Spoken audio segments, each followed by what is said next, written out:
Hey, Joanne. Welcome to the currently titled Movie Moolah podcast. Um, we're going to talk a bit about distribution, your time in film, and just in general talk about what it is to make a film. Very similar to what we both do on Clubhouse. So just more you and I talking as opposed to taking questions. So welcome, Joanne. For those of you who don't know Joanne, which you should. Joanne, why don't you take a minute and introduce yourself and say what you do? I think I'm going to take this earring off because I think it's clicking on the mic. So I am a film producer, business consultant, business coach, and I help filmmakers around everything to do with money and business. And sometimes that is not something that filmmakers necessarily identify with. They're much more interested in all of the creative. We could talk about screenwriting all day, or we could talk about directing all day. But when it comes to producing and actually making money, it's not always at the top of filmmakers' lists. If filmmakers are really, really, really intent on making films, it gets to be the top of their list after their first 1, 2, or 3 films. And they realize how important it is to be able to tap into a market, to be able to speak to an audience. But it isn't always the first thing on their mind. So I like to say that I talk about and teach everything filmmakers don't want to know. You're totally right. I frame it slightly differently in that I teach what film school doesn't, but both are very accurate statements. And it's to the point that I've even just this week I saw a filmmaker getting outwardly hostile on Facebook on people thinking films needed to make money. Oh, that's right. And That's right. it was around an article in Filmmaker magazine, which peek behind the veil, we just dropped this week. So yeah, it's April. We're recording this for June. Welcome to podcasts. Yes. One of my clients, even though she's been very well trained now, and she's finishing her first feature documentary, but she still says, "Joanne, why do I have to make money? Why do I have to make money?" I said, "Do you want to make more films?" "Oh, yes," she says. "Oh, yes." You want to keep making movies? Yes. You got, I mean, yeah, it's the European tax incentive system takes a lot of that pressure off. But if you're an American filmmaker, you gotta make money. It's just how it is. Yeah. Yeah. Years ago, I've worked with the Brazilian Film Festival in Miami for 26 years now that they've been in existence. And I used to run the education program. And we would put together all these panels, and I would bring in all the Americans, and they would bring in all the Brazilians, and we had simultaneous translation. It was awesome. And one time I had Gil and Kevin Chinoy, and they were on a panel. And somebody in the audience raised their hand, and the Brazilians, and they said, well, we only get X hundred thousands of dollars from the Brazilian government to make our movies. How are we supposed to really get them into the American market? And Gil and Kevin just sort of went, what did you say? Well, we only get so many $100,000. And they said, "You're getting what?" and the Brazilians in the audience, because this happens, I'm half Trinidadian, but so people who live in the second and the third worlds assume that Americans all have loads of money. And so these two producers who probably didn't have a pot to piss in, oops, it's you, and you bring it was me. It's always yeah, no, look, you bring it out in me. So anyway, they probably had nothing, and these Brazilians are talking about, you know, what to do when they only have a few $100,000 to make a movie. And they just couldn't believe it. They couldn't believe it. They were completely stumped. They were supposed to be there. They're supposed to be the American producers who know all about the money. And they were just like, what? We're just in the wrong country. Yeah. I mean, so just because we got into a little thing there right before we started recording, I asked Joanne to avoid swearing to appease Lord YouTube, I suppose, and Lord Google. But I'm not even sure piss would come up on that, so I honestly don't know. But I really say that expression. It's it's your fault. It's my fault. I mean, yeah, I normally have a mouth like a fucking sailor because I have high school spirit, yo, and I grew up in Steamboat, and our mascot was the sailors. This is true facts. But the anyway, yeah, if I ever get invited back to Steamboat to speak now, they're gonna pull that exact clip. But the anyway, so what do you think of the current film market for independent filmmakers? Because I know you've helped 21. I don't know your number anymore. Right now, I have my clients have 16 features in distribution. Oddly enough, I was just talking to one of my clients about one of the first films that ever got into distribution, and then a series, and then I'm waiting to hear. I'm going to find out tomorrow about another series I'm facilitating the sale of. So one of the things that I really bring to the table is being able to have a filmmaker see from the time they start writing their script, where are we going to end up? That's distribution. And this is another part of where filmmakers are not really thinking that way. You know, they have to be brought along to the idea that the end goal is distribution. So I still mostly hear filmmakers say the end goal is getting into a festival. Yeah, and that's right. But for filmmakers, that's the thing. They think, oh, I'm going to get into a festival. And I remember recently I had all my clients are super smart, and I had this couple working together, and they created their pitch deck, and they went to speak to their first investor, and they said the investor yelled at us. I said, what happened? You know, because I know we've worked on the pitch deck, it was great, talked about distribution, where we were going to get distribution, or da da da. And apparently they threw in, we're going to get the film into festivals as a way of getting distribution, which is not what we had discussed. And the investor actually yelled at them and said, no, if you are going to try and get your film into distribution via festivals, this is not going to work. And they were like, oops. Yeah, I mean, so we all know it can work. That's not, nobody's debating that. But it tends not to. And frankly, you're more like, the only way it tends to work is if you get into one of like the top 5, top 10, maybe top 20 film festivals. And anything beyond that, anybody who's trawling those kind of lower tier film festivals is going to be it's going to be more of the predatory shitbags is what I tend to call them, because we've already broken that. So we're moving right on to it. Authenticity, baby. So it just tends to be the people who, if you're lucky, you'll get an MG, but you probably won't. And you're unlikely to get anything beyond that. That's where they are in festivals. Now, there are a couple exceptions. Obviously, the top 10, that changes the game entirely. But frankly, the only way you're going to get into the top 10 is if you have somebody on the inside poking at them.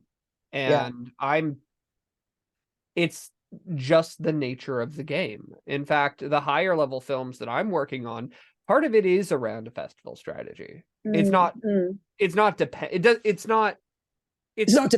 You were going to say dependent on festivals. That's the important word. Yeah. It's not dependent, because being dependent is a problem. And so I feel as though I have to separate this idea for filmmakers. There's festivals over here, there's distribution over here. They don't necessarily connect. They might. They can They amplify. Mm-hmm. And festivals are really best thought of as more of a marketing tool than a distribution tool. Yes. It's and frankly, you should be working with a distributor on your festivals, unless you're self-distributing, in which case you should really be careful when you do your distribution launch and how it relates to festivals, because you should be trying to get your distribution launch on one of your later bigger festivals, because then you can really push VOD on it. And the first week for VOD matters so incredibly much for getting picked up in their algorithm. It's just where it is.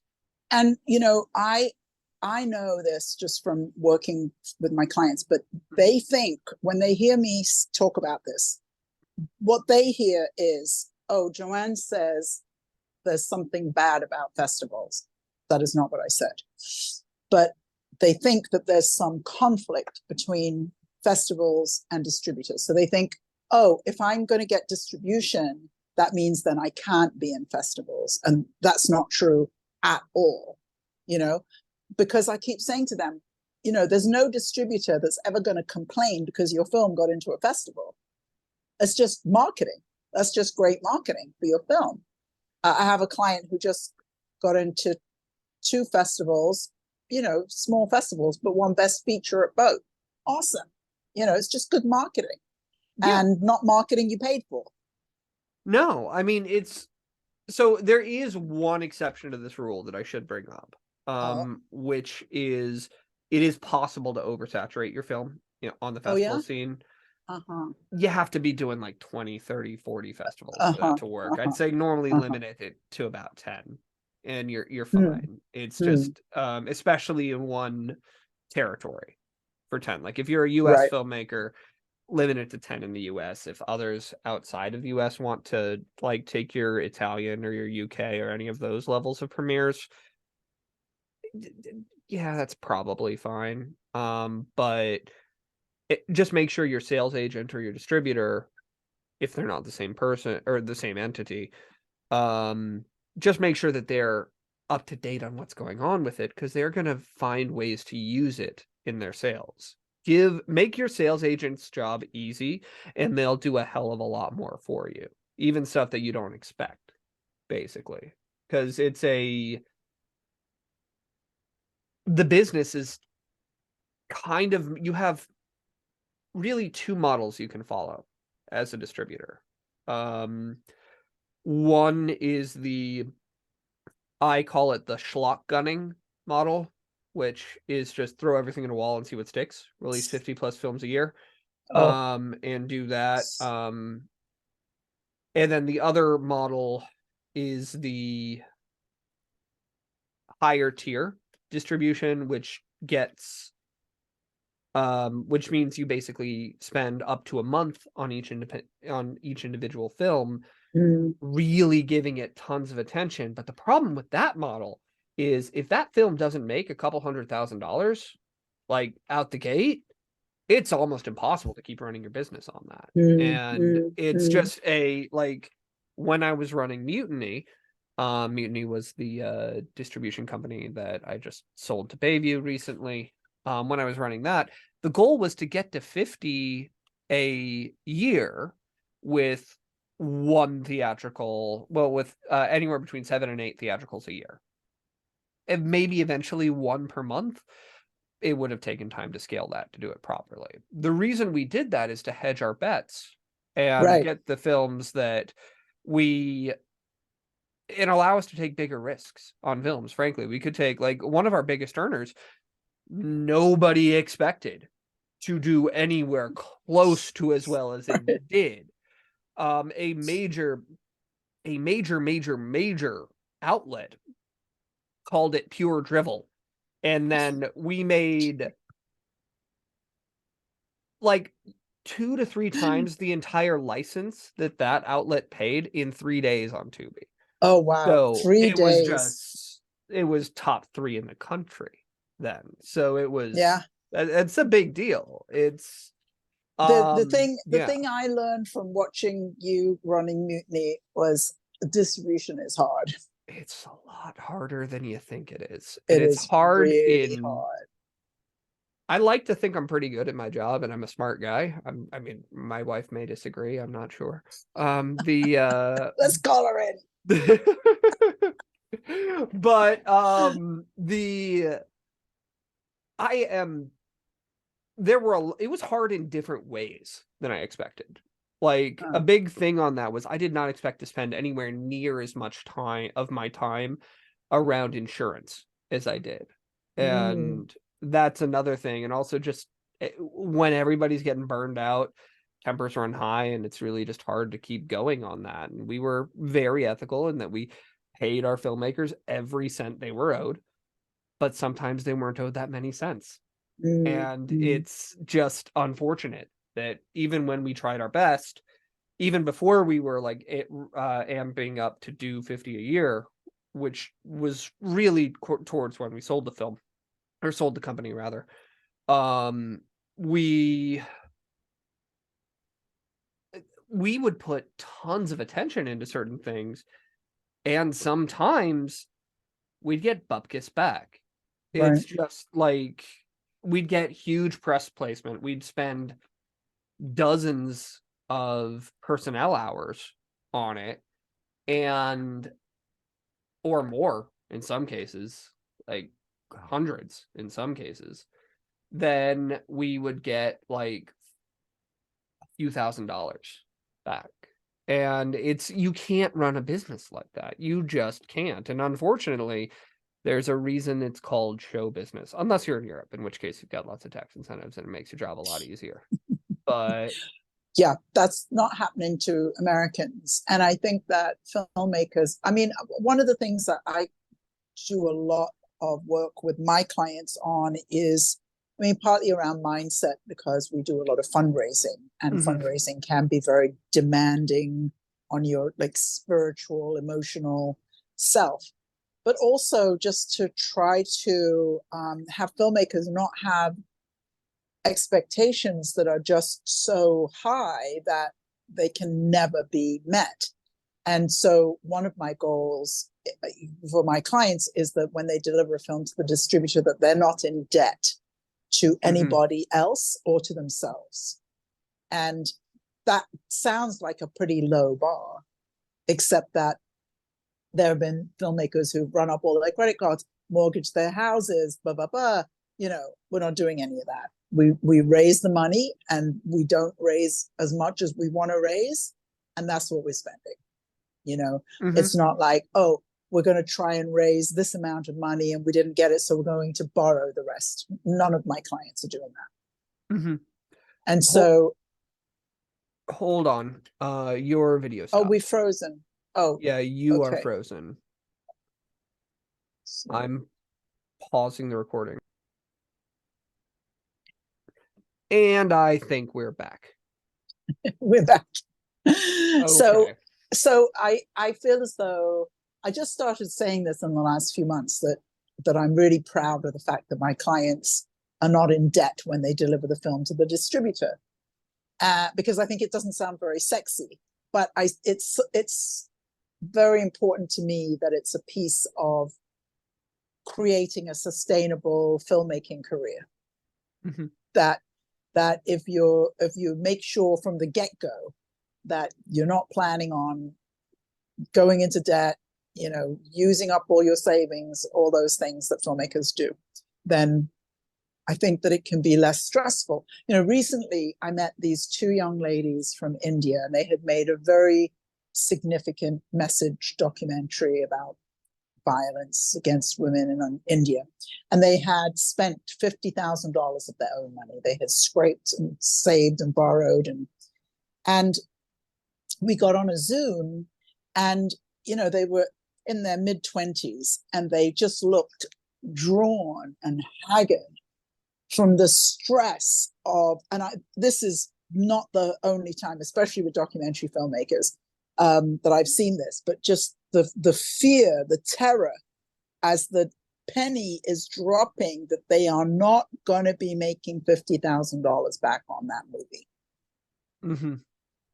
That's just,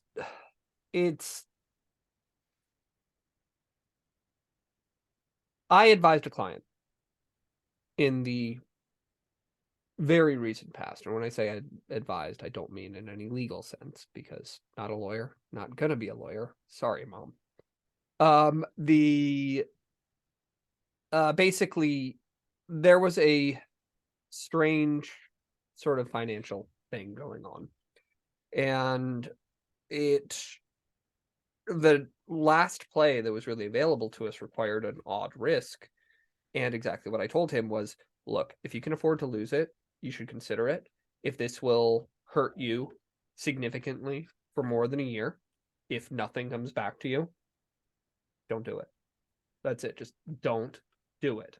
That's where we are. It's the risk. It's a risk tolerance thing. And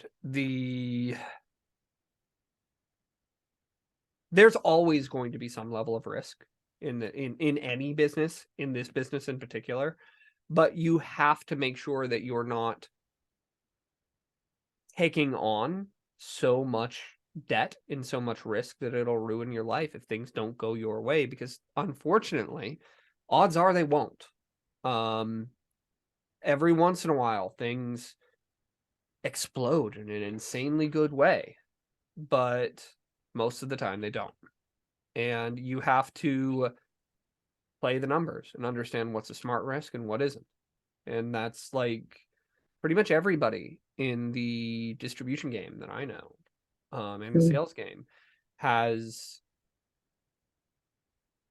either just taken pains to keep their overhead, their expenses, extraordinarily low. Pretty much everybody works out of home in this business. There are exceptions, but not many. And then we pretty much all have side incomes as well. Like, among sales agents, landlording is a really common side income. It's the thing about this business is when we get something that hits extremely well, we get a big fat paycheck, and then we have to make it last for 6 to 9 months, basically, or years. It can, and it's significantly more severe for filmmakers on that than it is for distributors. So basically, you have to find ways to hedge your bets and have side incomes that ideally are not directly from film. The biggest exception to that would be if you can get a series going as a producer. If you can get a series going as an executive producer or producer, showrunner, or whatever term you want to use for that, then it's pretty stable income for a pretty long time. But yeah, although I do see, what I see is that, like, I have this fabulous client. She's making a documentary about missing and murdered Indigenous women, but she's an associate producer for, big networks. She never has 5 minutes for herself. So the film just gets shelved and, put off. She won a grant for $100,000 towards the film, but she's working all the time. And that's a real trap for people who are working in the industry, working these crazy hours, 7-day weeks, all of that thing that's considered normal in the industry. It's not normal at all, but it's done all the time. No, I have my own book I could write about my experience working in reality television. I think I've told you, there was like this 30-page contract, and every page was, you're not covered for this, you're not covered for that, you're not covered for this, you're not covered for that. And the last page it said, and if there's anything that we haven't mentioned or haven't thought of, you're not covered for that either. That's basically what, and I saw the contract and I just burst out laughing. But it was funny for me. I was working on one series. I had no intention of making that my career. But all of my coworkers, they went from one reality series to another, signing contracts like that, being paid a pittance. It was just, that's a book I could write. That is a good book. And actually, we haven't talked about that. I didn't even know you had Time and Reality there. So Oh I'd yeah, yeah, love to yeah, talk yeah. more about that. Yeah. Wow. I worked on a show called Addicted, and it was about a Bay Area interventionist who Mhm. specialized in working instead of just with the addict, with the whole family. And so a friend of mine was the showrunner, and I Mhm. got hired onto that and ended up working in casting, which in that series is basically finding alcoholics and addicts who are so close to death that they're willing to come and be on a show.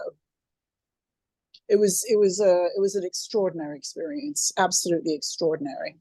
And then I also worked with the treatment centers who agreed to be involved in the show and take the addict through treatment. And actually, I have to say one thing about the show: it was a 6-episode. The first was a 6-episode series, and all of those addicts stayed clean and sober as long as I was following for 2 or 3 years after the show. So it really worked pretty darn well. But That's yeah, yeah. but the working conditions and the pay and everything were just, to me, shameful, just shameful.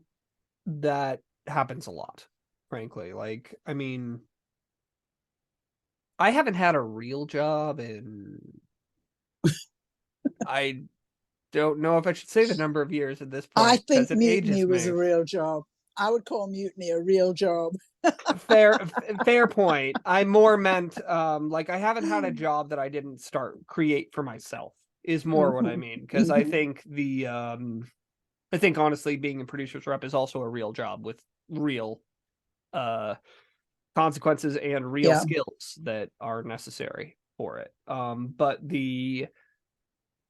But I haven't had like I think the last quote unquote real job I had was like just out of college and I was working in retail because I'd already worked in insurance and I just didn't want to do it again. So I took a shitty retail job just for something.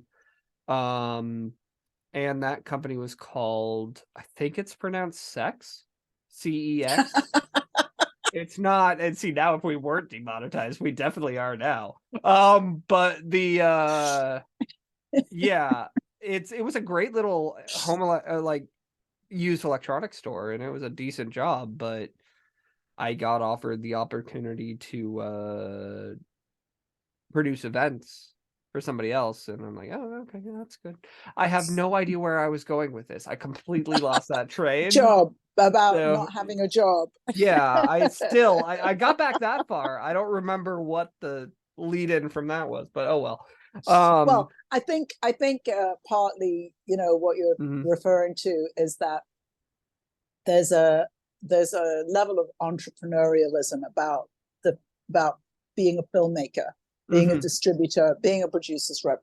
And I think that level of entrepreneurialism is not necessarily what filmmakers have really imagined is going to be the way that it is. But the Mhm. fact is, every feature film, or certainly every feature film that gets distribution, Mhm. has its own LLC. So If yes, if it doesn't, it is very foolish. yes, I have told that directly to clients. So, yes. it's yeah, and I So think as long as you're making a feature film, you're an entrepreneur. it's true. You are. It's like actually almost like entrepreneur on hard mode. But just because you have to almost start from scratch every single time. Not Every time. exactly. You have there's a lot of reusable assets like your relationships and those sorts of things that make it easier after each one, but If you're y- not a yeah. schmuck.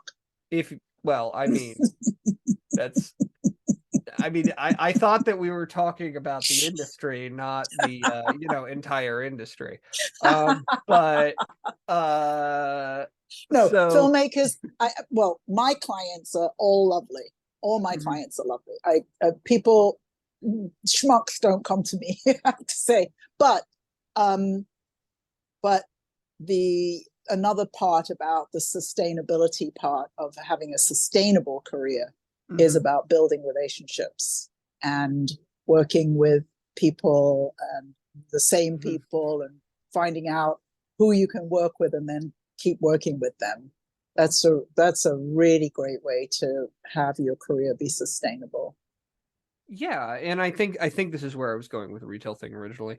It's I have worked jobs where I made very, very little money for a bit while I was building something else, or jobs that I basically had to subsidize to make like I delivered DoorDash for a little bit while I was building my representation agency. And it's so it's one thing if you choose that life for yourself. It is one thing if you're okay while you're doing that, while you're building whatever you're building. It's another thing if you're a to reuse a phrase, completely predatory shit basket, and you want to put a really bad contract on somebody that they basically have no choice but to take because they're just that down. And I understand why we have to have so much liability stuff in these contracts and so much indemnification. I really do get it. I get it better than most people, really. But there's also a point where there is some assumption of risk that you have to take as a business person. And sorry, that got really intellectual jargony really fast there. Just predatory shit basket jargon. But Predatory shit basket is the technical term for. yes, it is. I would even confirm that with my lawyer, and they might agree. No, they wouldn't agree at all, but they would sarcastically agree. That's why I like my lawyer. But, yeah, and I don't mean to laugh at the fact that there are predators in the film industry, but because there really are. And but there are also ways of making sure that you're protected from that. I have two clients who went to a company that I can't name, but one of them went to that company after they had worked with me, and by that time they had a fabulous entertainment lawyer, and they ended up paying a fee to this company, but that was about it. And they liked what they did. The other client had gone to that company before working with me, and we discovered that he had paid them $10,000. They had promised to package the film and raise money. They hadn't raised any money, hadn't brought on any name talent. He had, but they hadn't done any. And then I got my sales agent involved, who called them up, and it turned out that he had signed a contract that they were going to get to be distributing his film. And if he wanted out, he had to pay them $25,000 to get out of the contract. So he'd already paid them $10,000 to package and finance the film that they did nothing, absolutely nothing. He raised money himself, got his own cast. He was going to make the film, and then he was going to be locked in to getting distribution with these people who had done nothing for him. And if he didn't go with them, he was going to have to pay them $25,000 to get out of it. See, that's predatory. That's predatory. Yeah, I mean, I agree. So it's a difficult balancing act. As a producer's rep, we we still have bills. We still have to eat. We still have rent, mortgages, whatever that we have to cover. So if it's not a strict brokering task, we're basically forced to take some money up front because we still need to. And I'm sounding too apologetic for this. We deserve to be paid for what we do. And the biggest thing is if you're just taking a gigantic retainer and then not doing anything, you're right. It's entirely predatory. And it is the only reason I'm not saying the other part is I don't want to get, if by some miracle I haven't been demonetized on this, I'd like to keep it that way. But I am so yeah, speaking of money, but way I get around that as a rep is when I'm doing earlier stage stuff that I just can't do on brokerage alone, and it is that I charge to generate and punch up documents more than anything, and get you actually ready to talk to investors as part of that. The actual tangible delivery you get out of it is, frankly, a kick-ass deck, a kick-ass business plan, maybe not, but because that's kind of my highest end service at that stage, but like a kick-ass pro forma financial statement set and all of these sorts of things that will actually be something you can take to an investor and defend the methodology of, basically, so that there's actually something there at the end. And unfortunately, there are others who won't even do that level of stuff. Some do, some don't. I think I know who you're talking about, but I too will not say the name because I don't want my say the lawyer yelling name, at me. but you know who they are. Yes, But you can ask yeah. any of us offline who that company is. They're pretty well known.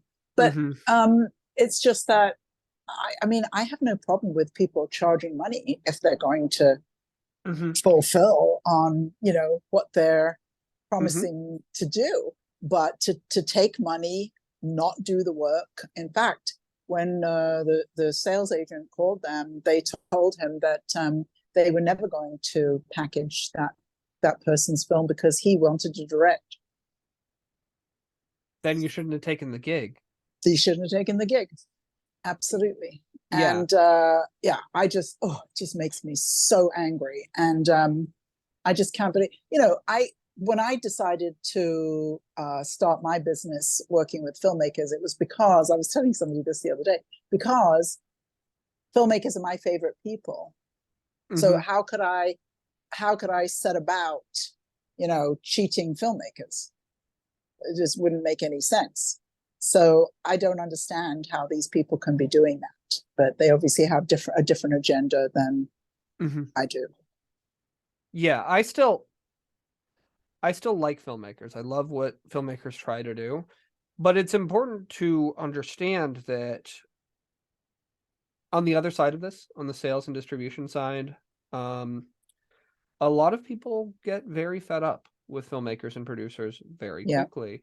And it just has to do with unreasonable expectations. Basically, unreasonable expectations make people misbehave horribly. Yeah. And it's like, look, if you're calling on holidays or while your distributor is in a situation that, like, they're in the hospital for knee surgery and you're calling them multiple times, you can just words I don't want to get demonetized with right off. But the yeah, that's the thing. Yeah. So no, unreasonable expectations turn people into monsters. That's what expectations are, you know. Any relationship can be turned sour with expectations really of any kind, and unreasonable expectations most of all. And filmmakers can be quite unreasonable.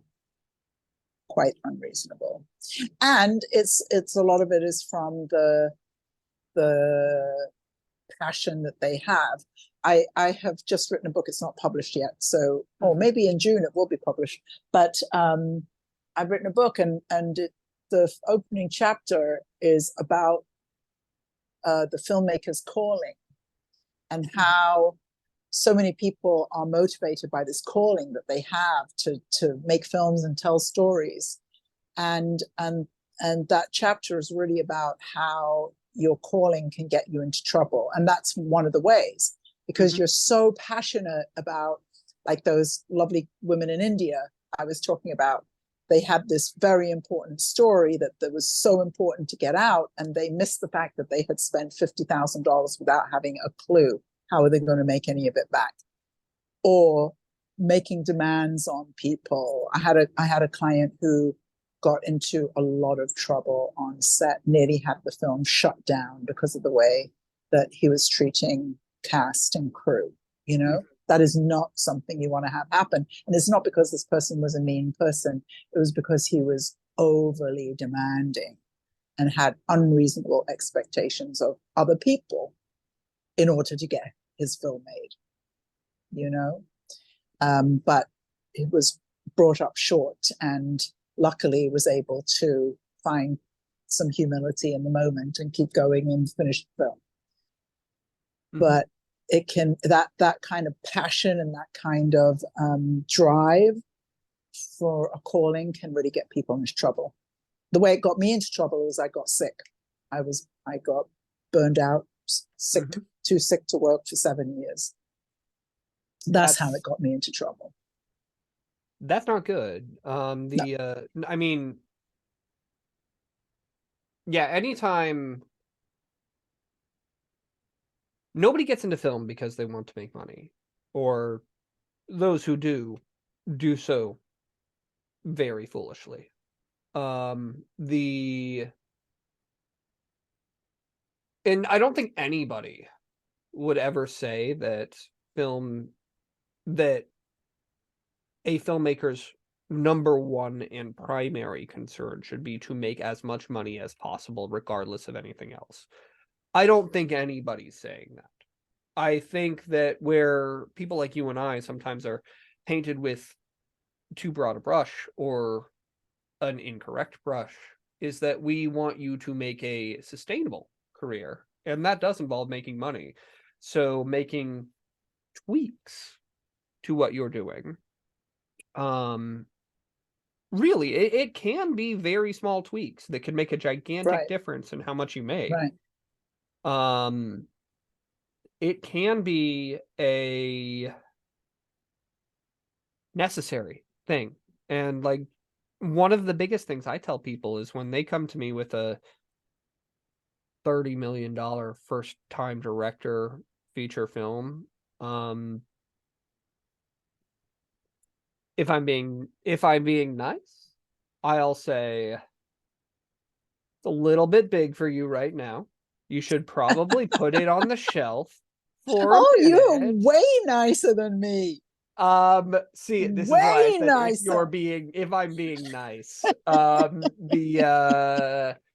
it on the shelf, try something else, and come back to it. That's the nice answer. If it's if you catch me on a bad day, it would be like, there's no way in hell you can finance this. Just make something smaller. I think the last word I used in that context was insane. We all get crazy pitches. It's just it's part of this business. Actually, it could be the thing that keeps me going through some of the crazy, through some of the just insanely frustrating things and things that should be going easily not. Every once in a while, you just get chef's kiss, just amazing, crazy pitches. And actually, I'm going to tell this story. It's not my story. I heard it from a buyer. I'm not going to say which buyer, because I just don't think they'd want this out there. But they're this is going to be good. Yeah, they're a bit of a big deal, this buyer, really. It's a and this guy, because he is a guy, I'm using that term correctly, was standing at AFM, and he had his green badge. And for those uninitiated, AFM is the American film market. Somebody wrote a book on it, don't know who. Who could that possibly be? I thought I brought it up, but I didn't.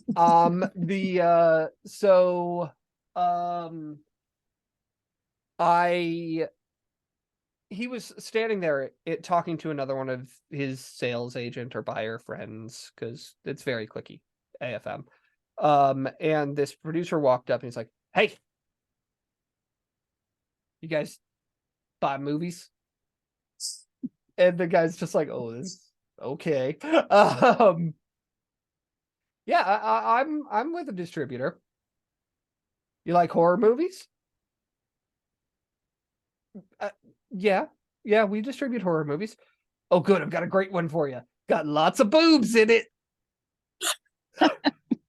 Which, if I were to describe what the American film market is from a filmmaker from just a film culture perspective, it's that guy, like almost entirely that guy. It's and I'm sure I just got uninvited to speak again, but the true, it is like so indicative of the market culture at AFM, and specifically the sorts of films that are bought and sold there. They are all schlocky horror movies, generally with lots of boobs in them, especially if they're in the cheaper suites.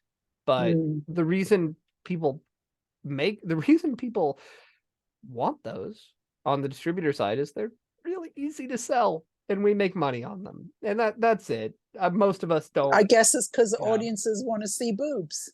Shocking that. But the so this is taking a turn. We nearly got Russ Meyer to agree to make a movie with us one time, and he just said, but his condition was that we found a larger pair of boobs than he'd ever worked with before. And if you've seen any Russ Meyer movies, then that's a bit of a that's a task. That's a bit of a challenge. That is a task. Yes. I once met Ron Jeremy at AFM. I don't know who that is. Well, I'd tell you to Google it, but I feel like that's not good.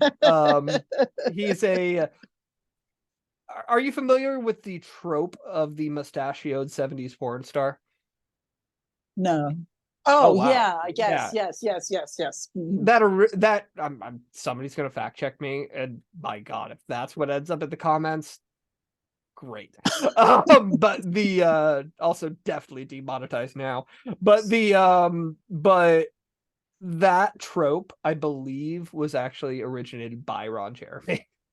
So, have you seen the Boondock Saints?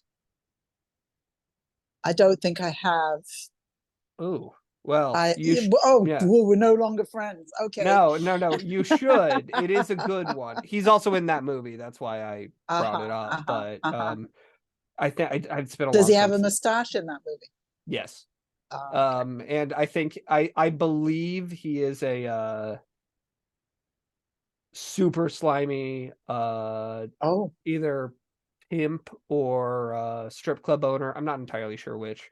Wow. Or like something along those lines. And then he gets murdered in one of the tiny booths. So that's by the leads. And see, this is what we do with the movie industry. We talk about all these movies that have these just crazy things. This is the funny thing here is this is actually really not far from just the random hour-long conversations we have on the phone, Joanne. This is true. This is true. Like, yeah. And speaking about funny stories about movies, I just watched the series The Offer, which is about the making of The Godfather. And I don't know why it was that I started watching it, because I wasn't particularly interested. And wow, that is one hell of a story about the making of a movie. I had no idea about how the mafia were involved in the making of The Godfather and all of this crazy stuff that happened. But there's some good stuff in there about producing and about money and getting movies made. It was really a fun series. I would highly recommend it. That's The Offer. I will have to check that out. Actually, what are you watching right now?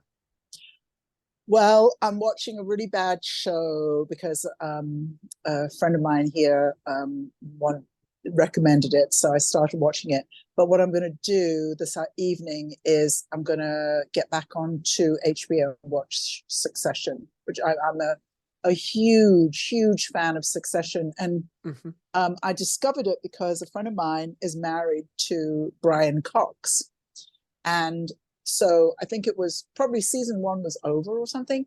And she would mention it on her Facebook page. And finally, I thought, just out of politeness to my friend, I should watch one of the shows. So I could say, I've seen episode 1, season 1 of Succession. And it's just brilliant, absolutely brilliant. And I think it was after season 1, I thought, wait a minute, is this maybe the best writing ever on television? and The Wire is the show that's generally called the best, writing on television. So I went back, I watched the first season of The Wire again. I've watched The Wire all the way through multiple times, but I was like, okay, no, I think The Wire still is the best show. But I'm hearing talk that this final season of Succession might be the best television ever. That's a big claim. I'm gonna have to check that out. Well, it's also so incredibly pertinent to our time to understand some of what's happening in our world. But the writer, who's British, bases the family on the Trumps and the what are they called? The people who own Fox? Murdochs. The Australians, the Murdochs. Yeah. So it's based on the Trumps and the Murdochs. So it's people who are at this. It's not just the 1%. It's the 1% of the 1%. And their media empire and the way and the way that they see the world is so completely off base. But their media empire is what is creating a universe for people. That's what it's all about. And that's the world that we're living in. That's the world we're living in. It's being, run by Fox News and, just 24/7 lying. Yeah. No, I mean, I completely agree. And definitely demonetize now. But okay. I was, again, sorry, just trying to pull that Fox, joke Fox, again. Fox. But the Fox, no. Fox, Fox. But no, I more meant that we were criticizing them. Yes. But it's bad jokes. Anyway, so I will have to watch that. I've been meaning to watch it. It's just haven't found the time. But the weird thing about working on this end of the business is that it can sometimes be really, really hard to muster the energy to watch anything good after your shift, because you've had to watch so much crap that you've had to actively watch it. So you just don't have energy to watch something good. I'm watching Arcane on Netflix. Oh, what's that? Right now. Arcane. It's a League of Legends adaptation show, and it's an animated show. I kind of wrote it off entirely originally, just because I thought it was League of Legends, and I'm not into it. It's like, I think I might have played it once maybe, but I'm not that into it. But what really got me to change my mind are two things. One, a friend and client of mine, Stimson, you'll know if you Google who I mean, said that I should really watch it. And I said, okay. And I kind of forgot about it for a minute. And then I went back and I was watching something else, or looking into something else. And apparently it's the highest rated show that Netflix has ever produced, according to IMDb. It's got a 9 out of 10 on IMDb with thousands of ratings, which that never happens. Right. And that one was a little like, okay, now I should actually pay attention to this one, because the 9 out of 10 on IMDb. Wow. Because on IMDb, there's always some, John Smith who has to give a half a star and say, oh, this is a pile of doo-doo, with no real reason for it. But no, somebody's got to do that. I'm sure that is what will I'm actually surprised it didn't happen more, frankly, because it's from a video game, and that not all gamers are bad. I like gamers. I'm a gamer when I have time. So I'm not speaking about gamers in general, but there is a certain subset of gamers that nobody likes. Yeah. And they're also the sort who tank IMDb ratings for too many women having blue or pink hair. Pick a reason. It's I'm not, I wish I was exaggerating, but I'm not. The made myself sad though. Yeah, so as fun as this is, we probably should wrap it up. Just get the, I don't know how long people expect podcasts to be these days. I'm just kind of keeping going, but it is one of those that, since this is the first one we're recording, maybe we should have something of a format. Maybe, I don't Yes, know. yes, that It's sounds like a good idea. That yeah. sounds good. So where can people find you, Joanne? Oh, people can find me. My website is filmmakersuccess.com, and all one word, filmmakersuccess.com. And I'm pretty much on all social media. I'm Joanne Film. And yeah, I'm always teaching something or other. Next Monday, which will be before this comes out, I'm teaching something about distribution, and I'm on Clubhouse every week. And you know, I'm just always trying to get the word out about filmmakers making money, you know, raising money, which is, I'm a fundraising specialist, so I teach a lot of fundraising. Getting the word out about filmmakers raising money to make films. There's somebody who has some big following, some indie film, something or other, I don't know. Anyway, they one day wrote a tweet that said, if you ever meet anybody who says that they know how you can make money on films, walk the other way, they're lying. And I nearly wrote something, but I didn't. But I would say that, you know, my way of having filmmakers make money is that we raise the money first and then make the film. So that, as I said, you know, for me, the most important thing is that filmmakers are not going into debt to make films. So if you're not in debt, then what money comes in is going to you, and not you're not there, you know, with those haggard, you know, fear looks because you've got your $50,000 in the hole. I often, when I speak to a filmmaker, I say, so how much do you owe? You know, and they'll tell me the number, and I say, is anybody going to break your legs over it? And they'll say, no. I'm like, okay, well, good. But those things have happened, you know. So oh yeah, no, like people, I just don't want filmmakers getting themselves into trouble financially so that they can live to tell the tale and make another movie. To me, that's the purpose. That's the point. I could not agree more. And I think we're going to leave it there. But thank you guys for checking out. I think I am going to release this one first. The first episode of the currently titled Movie Moolah podcast. Please subscribe on YouTube. And the YouTube is just the Guerrilla Rep Media YouTube where you're watching it. Hit the smash that notification button, as I believe what the kids are saying these days. And also check out my Patreon. Link will be either in the down there part or maybe over here. I don't know. I haven't made the template yet. So yeah, thank you so much. This was great fun. Thank you, Ben. Talk to you soon.